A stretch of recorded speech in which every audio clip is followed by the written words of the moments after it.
Shalom untuk kita semua, salam sejahtera. Sebelum kita mendengarkan firman Tuhan, ada baiknya kita berdoa di awal. Puji syukur kami panjatkan kehadirat Tuhan karena Kau telah memberikan kesehatan kepada kami hingga pagi hari ini, sehingga kami bisa berdiri di tempat ini dalam keadaan sehat.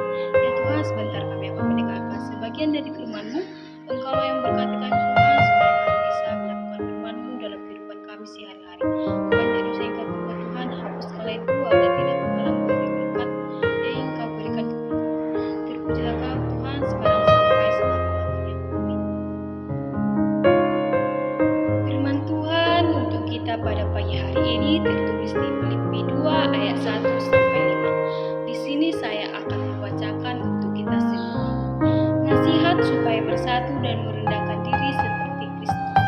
Jadi karena dalam Kristus ada nasihat, ada penghiburan kasih, ada persekutuan roh, ada kasih mesra dan belas kasihan. Sempurnakanlah sukacitamu dengan ini, hendaklah kamu sehati sepikir, dalam satu kasih, satu jiwa, satu tujuan. Tanpa mencari kepentingan sendiri atau pujian yang sia-sia. Sebaliknya, hendaklah dengan rendah hati yang si orang menganggap yang lain lebih utama daripada dirinya sendiri. Janganlah tiap-tiap orang hanya memperhatikan kepentingannya sendiri, tetapi kepentingan orang lain juga.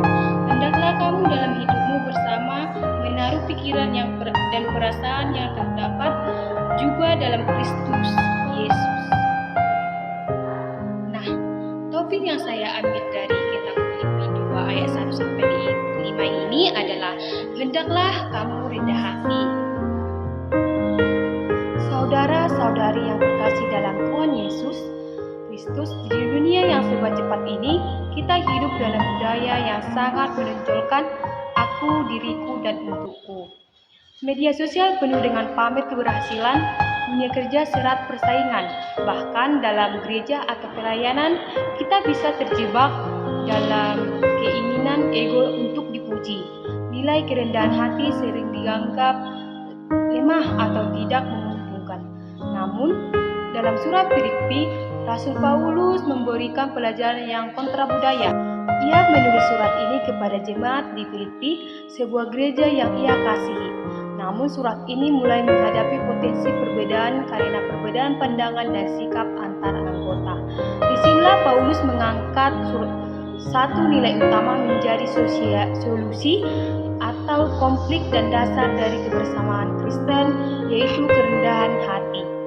Saudari-saudara yang terkasih dalam nama Tuhan Yesus Kristus, di sini ada 3 poin dari dalam teks ini. Yang pertama, rendah hati membawa kesatuan. Di dalam ayat 2, kita bisa membaca di dalam ayat 2 itu, hendaklah kamu sehati sepikir, dalam satu kasih, satu jiwa, satu tujuan. Kerendahan hati adalah fondasi dari kesatuan tubuh Kristus. Ketika kita semua berlomba menjadi yang utama, perpecahan mulai terjadi. Tetapi jika masing-masing dari kita mau menundukkan ego dan mencari kehendak Allah, maka kesatuan akan tumbuh secara alami. Saudara-saudari yang terkasih dalam Tuhan Kristus, pernahkah kita bertanya, apakah aku lebih sering mendorong kesatuan atau justru memperbesar perbedaan? Di sini kita sering dipertanyakan untuk kita sendiri. Nah, poin yang kedua ini adalah rendah hati mengalahkan keegoisan. Di dalam ayat 3, kita bisa membaca dengan tidak mencari kepentingan sendiri atau puji-pujian yang sia-sia. Inilah kunci kerendahan hati, menolak ego, tidak haus akan pengakuan, dan tidak mencari keuntungan pribadi. Dunia mengajarkan kita untuk tampil dan dikagumi, tetapi Injil mengajarkan kita untuk mengosongkan diri dan melayani dengan hati yang tulus kepada Tuhan. Tapi ini bukan berarti kita pasif atau minder, tetapi sadar bahwa hidup ini bukan tentang aku, melainkan tentang Kristus dan sesama.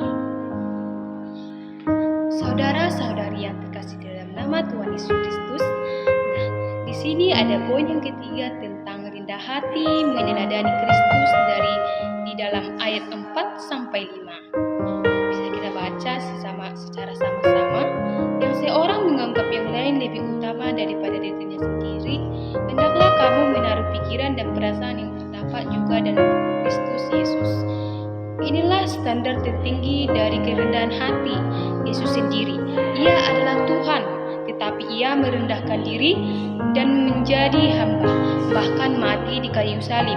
Ketika kita menyadari pengorbanan Yesus, kita akan lebih mudah merendahkan hati dan menghargai orang lain, karena kita sadar betapa besar kasih dan anugerah yang kita terima dari Yesus Kristus. Nah, ini bukan sekedar meniru Yesus di luar, tapi benar-benar memiliki hati yang dalam.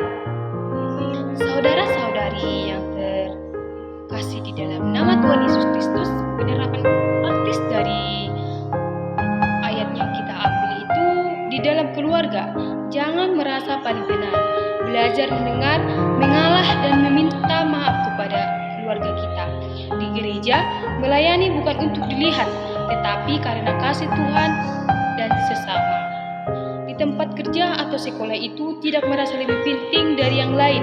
Hormati semua orang, bahkan mereka yang lemah atau berbeda daripada kita.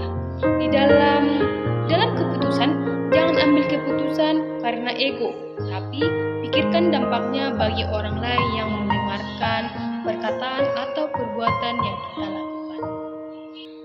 Saudara-saudari yang terkasih di dalam nama Tuhan Yesus Kristus, tantangan di dalam ini itu yang pertama, ego manusia yang kuat. Kita cenderung merasa ingin dihargai lebih. Budaya dunia yang menuntut tampil dan menang. Kerendahan hati dianggap kelemahan. Dalam takut diremehkan, banyak orang tidak mau rendah hati karena takut dianggap tidak berharga. Namun, justru dalam kerendahan hati itu adalah kuasa Allah nyata. Ia meninggikan orang yang merendahkan dirinya di hadapannya. Kita bisa melihatnya di dalam Yakobus 4 ayat yang 10. Saudara-saudara yang terkasih di dalam Yesus Kristus, dalam dunia yang menggabungkan kesombongan dan kepentingan diri sendiri, kita dipanggil untuk hidup berbeda.